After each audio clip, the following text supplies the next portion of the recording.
The laundry basket sits near the foot of the bed, one sleeve slipping over its edge as if it forgot to stay folded. The room is dim, not dark, just held in that soft pause between evening and night. From somewhere beyond the window, distant traffic moves in a low, steady line, the sound thinning and returning like breath that never quite stops. Your phone rests beside you, screen faced up, a small blue light pulsing every few seconds with new views, new reactions, numbers climbing in their quiet way. There was a time earlier, under brighter light, when the clothes were still warm from the dryer and your hands moved without thinking, matching socks, smoothing fabric, stacking small squares into careful piles. Now the fabric feels cooler. You lift one shirt, shake it once, fold it in half, then again, lining up the seams as if neatness might answer something that never asked a question. Outside, a motorbike passes, then another, their sounds fading into that wide, ordinary hum of a city still awake. The phone glows again. For a second, the urge to check it rises like a reflex, almost automatic, as though those numbers might quietly confirm that today was enough, that effort translated somewhere visible. But the room does not rush you. The basket remains. A single pair of trousers rests across your lap as you lean back slightly, the distant traffic still moving, and you let out a slow breath. The hallway light clicks off behind you, and for a moment the apartment feels smaller, quieter, as if it has folded in on itself. The laundry basket is heavier than it looked. You carry it to the living room floor, setting it down near the couch where the fabric can spread out without falling. Outside the window, distant traffic continues its steady line of sound, thin but constant, like a thread stitching the night together. Your phone lights up again. A new notification. The number under a recent post shifts by 1, then 2, the count refreshing in that quiet, almost invisible way that only screens seem to know how to do. You tell yourself it is only a number. Still, your thumb hovers. Earlier today, between errands and the long stretch of work, there was a small moment when you posted something simple, almost casually, not expecting much. Now, in this late hour, the screen offers a tally, small proof that someone, somewhere, paused long enough to look. The clothes spill out in soft layers. A child's t-shirt with a faded cartoon print. A pair of dark jeans turned inside out. Socks that have lost their pairs and wait without complaint. You smooth one shirt across your knees, pressing the wrinkles flat with your palm, folding the sleeves inward, then bringing the hem up carefully until it forms a neat rectangle. The movement is familiar. It does not require thinking. Outside, a bus passes, the low engine rumbling through the glass before dissolving into distance. The sound stays for a few seconds after it has gone. The phone vibrates softly against the wood table, a faint tremor, almost shy. Another view. Another small reaction. For a breath, the mind measures. Is it enough? Was the effort seen? You pick up a pair of pajamas, shake them once, and fold them with slower hands this time, aligning the seams as if each line has to meet its partner perfectly. There is a quiet order in this. No one is watching. No counter is ticking upward while you match socks or stack cotton into patient piles. The only witness is the room itself, and the thin ribbon of traffic far below. You reach for the phone at last. The glow brightens your face, reflecting faintly in the dark window. Numbers appear, simple and precise. Views. Likes. A handful of brief comments. You scroll once. Then again. The movements are small, almost absent-minded, as if your hand knows the path better than your thoughts do. The clothes wait beside you. Unfolded pieces lie across the couch arm, half-complete stacks resting at your side. There is a strange weight in wanting to be certain that today added up to something visible, something measurable. Even if the measurement is only a line of digits on a screen. Outside, a car horn sounds once, sharp and short, then disappears into the wider hum. You set the phone down for a moment and pick up another shirt. Its fabric is softer than the others, worn from many washes. You fold it slowly, pressing down the edges, letting your fingers feel the texture instead of rushing to the next stack. The numbers will still be there. They do not fade that quickly. The night stretches without hurry. You lean back slightly, shoulders resting against the couch, the basket now half empty at your feet. The distant traffic keeps moving, steady, indifferent, patient. For a few seconds, the room holds everything at once: the quiet stacks of clothing, the soft glow of the screen, the faint hum from outside. You feel the air settle. You place one finished pile neatly beside the others, straighten it with the side of your hand, then ease your back against the couch and let out a slow breath. The kitchen light is already off, but a thin spill of street light reaches the edge of the counter. You carry the folded stacks there anyway. The fabric brushes your forearm as you set each pile down, one beside the other, as if the counter were a quiet shelf waiting to hold proof that the day has been handled. Outside, distant traffic continues its low conversation with the night. It never quite stops. Your phone lies a few steps away on the table, screen dark for now, though you know it will glow again without warning. There is a small comfort in that predictability. You return to the living room and bring the basket back with you, lighter now, the bottom visible through the thinning layer of clothes. A pair of socks hides in the corner. You pick them up and search for their match, moving pieces around with slow hands, creating small gaps and then closing them again. The room holds the faint warmth left over from earlier, when dinner plates were cleared and the sink was rinsed clean. Everything has settled into its places. Except you. You sit on the floor this time, legs crossed, the basket between your knees. The phone lights up. A brief flash against the ceiling. Another set of numbers, climbing gently in the background. You do not reach for it right away. Instead, you finish pairing the socks, folding one cuff over the other in a simple loop, placing them on top of the growing stack. There is something steady in this repetition. The way fabric bends without resistance. The way your hands remember what to do even when your thoughts feel scattered. A car passes outside with a slightly louder engine, the sound rising for a moment before thinning into the usual hum. The city is still awake. You glance at the phone at last. The screen glow catches your eyes in the dim room. The numbers have shifted again. More views. A few new names. Tiny signs that the post has not disappeared into silence. You scroll slowly, reading a short comment, then another. Some are brief. A few are warm. They land lightly, like small taps on the shoulder. For a moment, it feels like standing in a room where someone has nodded in your direction. Not loudly. Just enough to be noticed. You place the phone back down, face still upward, and pick up the last shirt in the basket. It is slightly wrinkled at the collar. You smooth it carefully, pressing the crease flat with the side of your palm before folding it into thirds. There is no applause here. No visible count increasing beside the stack of clothes.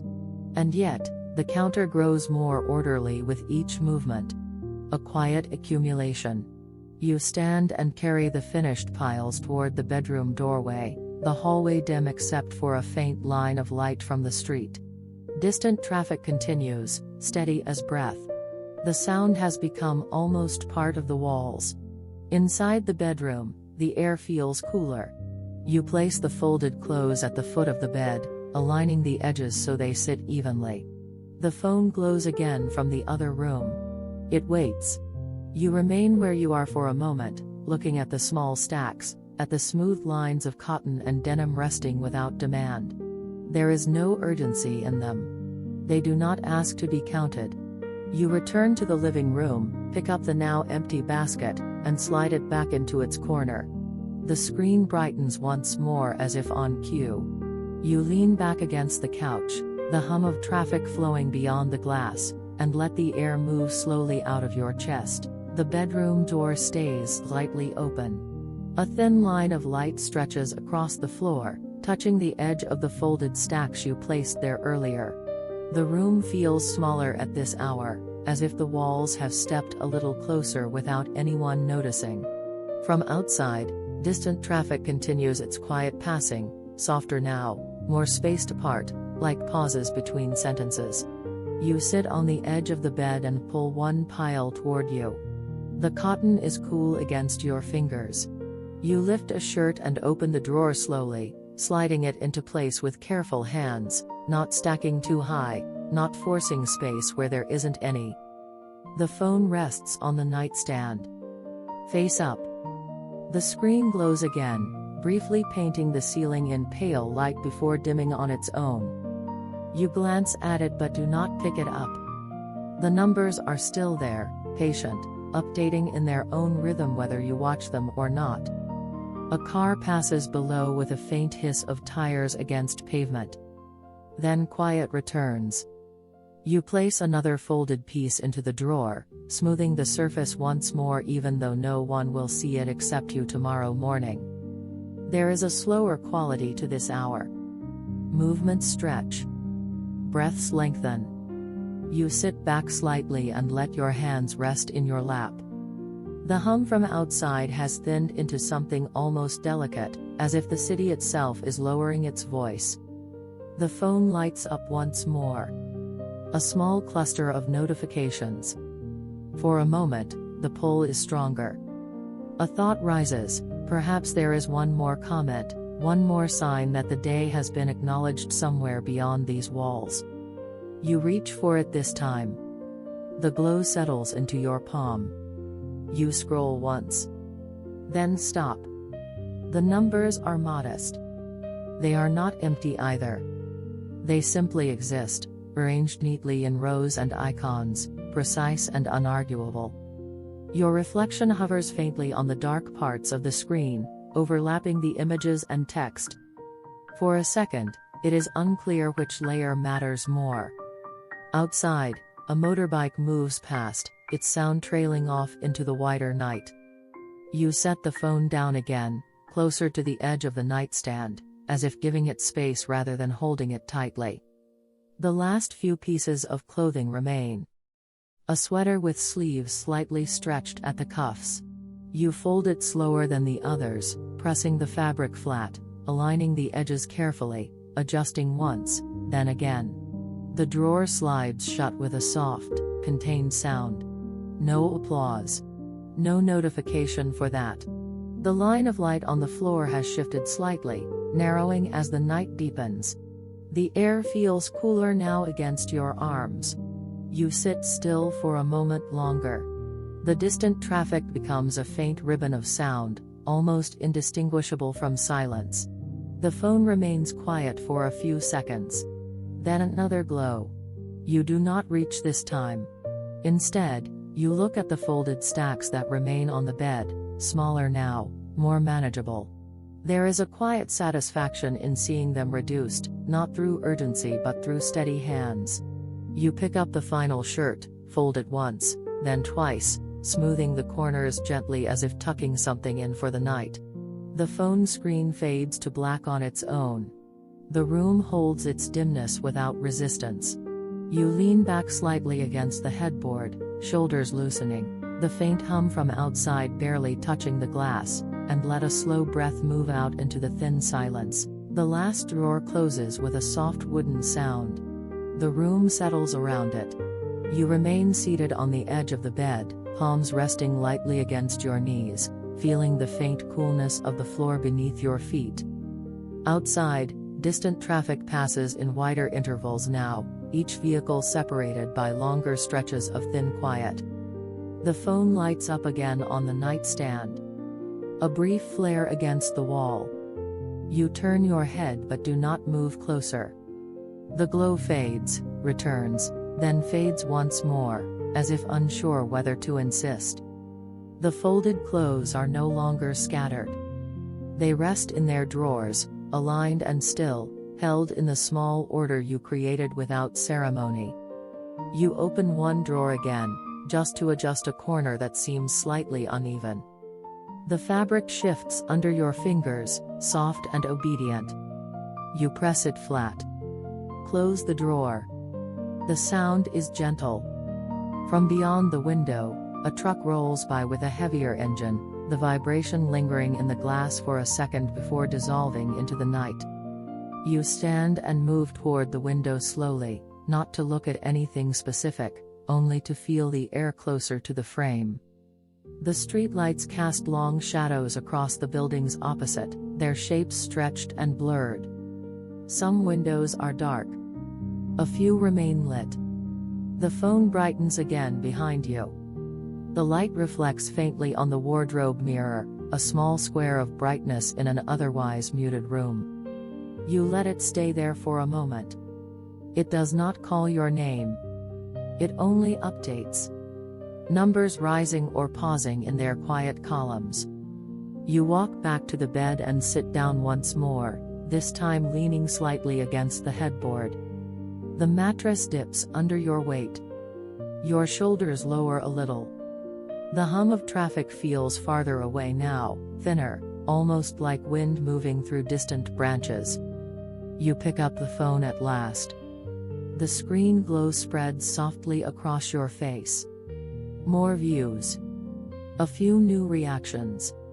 Small icons lined up neatly beneath the image you posted hours ago. They are real, in their way. But they are contained within the rectangle of light, bounded by its edges. Your thumb scrolls once. Stops. Scrolls again. There is no rush in the movement, no sudden surge. Just the steady motion of checking, as if confirming that the day has not disappeared entirely into the dark. Outside, a single horn sounds briefly, then silence resumes. You lower the phone and rest it on your thigh, the glow still faintly visible against the dim yellow spill of a nearby lamp in the hallway. For a moment, the room holds two lights, one steady and warm from the corridor, one cooler and shifting from the screen. They overlap on the wall in a soft, uneven pattern. You notice how quiet everything else is. The drawers closed. The basket empty. The stacks no longer waiting. The effort of folding, smoothing, aligning, finished without announcement. The phone vibrates lightly once more. A subtle tremor. You glance at the screen without unlocking it this time. The numbers will remain. They will shift again in the morning. They do not need to be witnessed at every step. Outside, the distant traffic thins further, now almost indistinguishable from the wider hush that surrounds the building. You lean your head back against the wall, feeling the cool paint at the back of your neck. The room feels less expectant. Less bright. The glow in your hand softens as the screen prepares to dim again. You let your shoulders ease into the mattress, the city's faint sound barely brushing the window, and allow a slow breath to leave your chest. The hallway lamp is the only light left on. It spills a dim yellow glow across the floor, barely reaching the edge of the bed. You remain seated, the phone resting loosely in your hand, its cooler light shifting in quiet contrast to the warmer tone from outside the room. Beyond the window, distant traffic continues in faint, separated waves, softer than before, as if the city itself is growing tired. You look at the screen again. The numbers have moved slightly. Not dramatically. Just enough to show that something, somewhere, is still in motion. A few more views. A brief message. A small icon blinking beside a name you recognize. The glow touches your fingertips, outlining them in pale blue. It feels almost weightless. You scroll slowly, not searching for anything specific, just letting the feed pass by in a steady line of images and words. Outside, a car door shuts somewhere below, the sound sharp at first, then swallowed by distance. You pause your scrolling and set the phone down on the mattress beside you. The light continues to shine upward, painting a faint square on the ceiling. For a moment, you watch it without reaching. The room is otherwise still. The drawers are closed. The laundry basket empty. The air carries only the thin hum from the road far away. You stand and walk to the doorway, switching off the hallway lamp. The dim yellow light disappears, leaving only the softer glow of the screen and the faint illumination from street lights outside. The space feels smaller again, quieter, as if wrapped gently in fabric. You return to the bed and sit down, this time with your back fully against the headboard. The mattress holds your weight without complaint. The phone lights up again with a subtle shift in brightness. Another small change in the count. The image you posted earlier remains at the center of it all, unchanged, while the numbers beneath it adjust in tiny increments. There is a strange tenderness in watching something so simple receive attention in quiet ways. Not applause. Not noise. Just acknowledgement measured in digits. Outside, distant traffic moves like a soft ribbon of sound, barely audible now. You lift the phone once more, bringing it closer to your face. The light reflects faintly in your eyes. You read a short comment slowly, then another, letting each one land without rushing to the next. Some are just a few words. They do not carry weight beyond their length. And yet, they exist. You lower the phone to your lap. The glow softens as the brightness adjusts automatically to the darker room. The fabric of your clothes brushes lightly against your wrists. For a second, you notice how quiet your own breathing has become. No urgency in it. Just the steady rise and fall. The numbers will continue to change whether you watch them or not.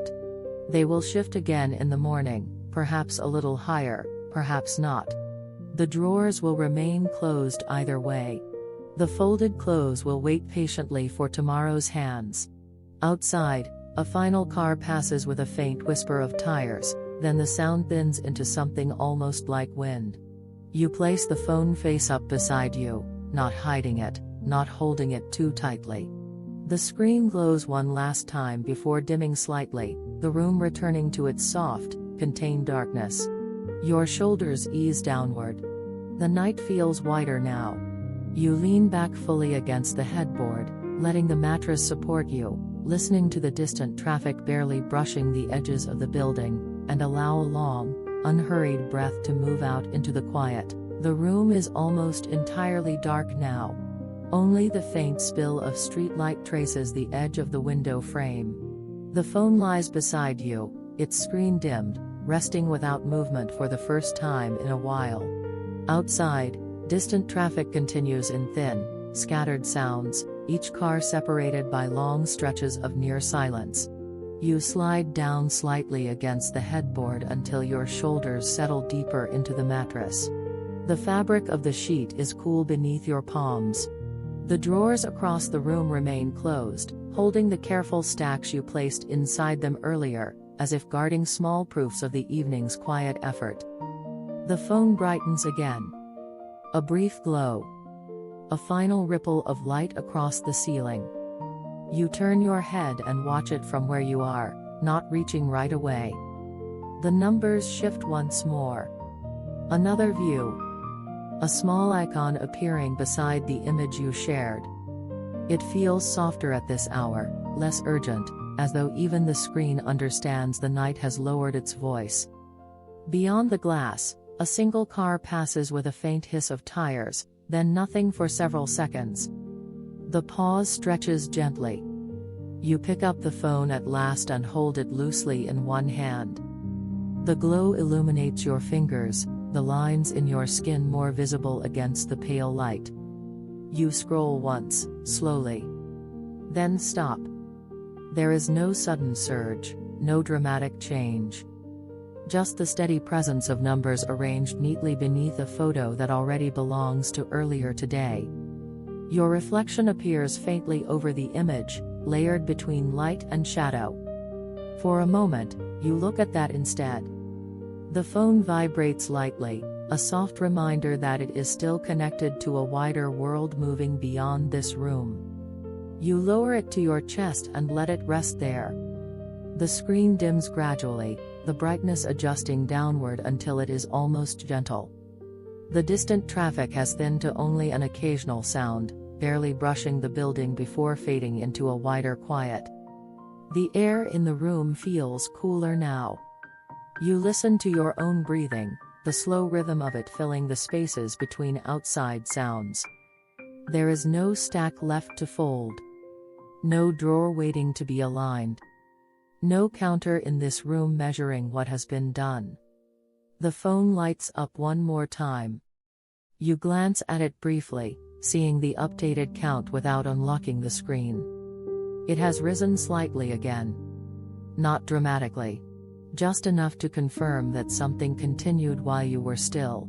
You turn the phone in your hand, placing it face up on the nightstand this time instead of keeping it close.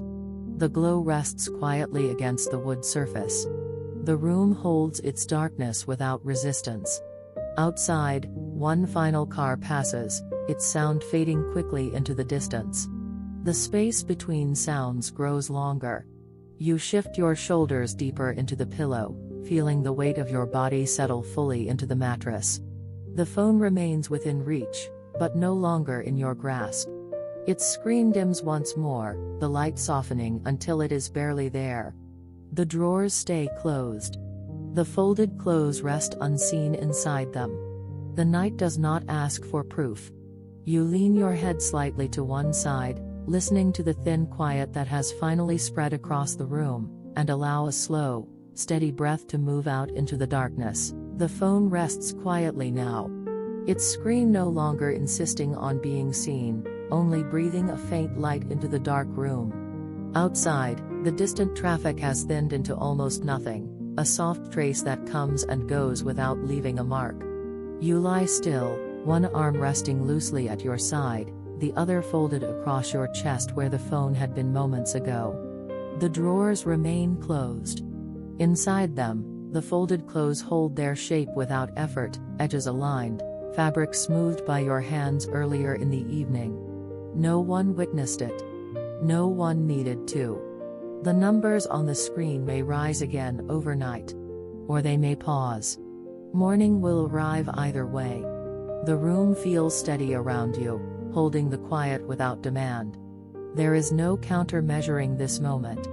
No tally for the way you carried the basket, or matched the socks, or paused before checking the glow in your palm. Only the faint outline of the window. The slow rhythm of your breathing. The sense that something small and ordinary has already been enough. You shift slightly into the pillow, letting the mattress take your weight, and allow one more unhurried breath to leave your chest.